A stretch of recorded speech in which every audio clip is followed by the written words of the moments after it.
महोदय, ग्रामीण कुटीर तथा लघु उद्योगों का विकास जिस गति से होना चाहिए था वह नहीं हो रहा है। इसके अनेक कारण हैं। जब तक इन व्यवधानों को दूर नहीं किया जाएगा, ग्रामोद्योग का आशातीत विकास संभव नहीं है। उद्योगों के संचालन हेतु पर्याप्त वित्तीय संसाधन आवश्यक हैं। स्थायी तथा कार्यशील पूंजी दोनों की आवश्यकता होती है। ग्रामीण क्षेत्रों में व्यापक रूप से निर्धनता है, अतः वह इतनी पूंजी नहीं निवेश कर पाता है जिससे किसी उद्योग को ठीक ढंग से चला सके। यही कारण है कि वह नौकरी व मजदूरी करना अधिक पसंद करता है, बजाय ग्रामोद्योग के संचालन द्वारा आत्मनिर्भर बनने के। सरकार ने ग्रामोद्योगों के लिए वित्तीय सुविधाएं प्रदान की हैं, किंतु इसके उपरांत भी वित्तीय सीमाएं ऋण प्राप्त करने की प्रक्रिया में भ्रष्टाचार, उपकरणों के स्तर में गिरावट आदि अनेक ऐसी बाधाएं हैं जिसके फलस्वरूप ग्रामीण इस व्यवसाय हेतु आगे नहीं आ रहा है।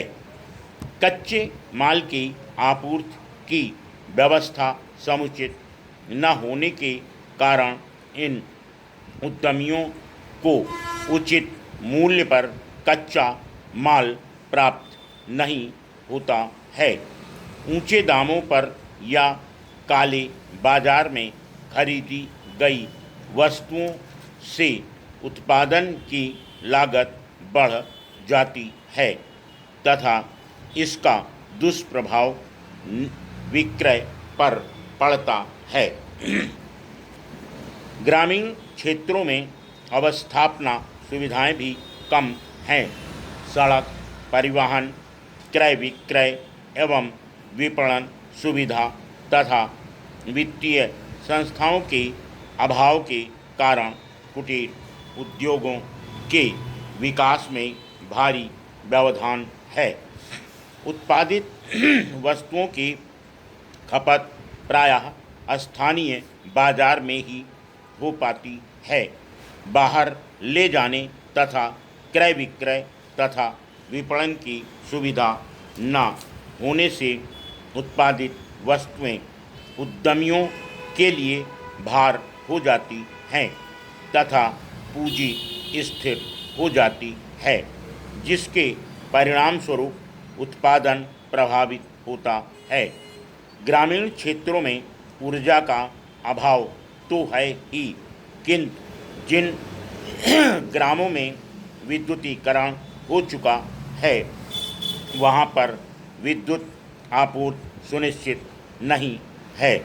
यह अनिश्चितता इतनी होती है कि इन छोटे छोटे उद्योगों का कार्य ही रुक जाता है, जिसका प्रभाव न केवल लागत पर पड़ता है वरन उत्पादन भी घट जाता है।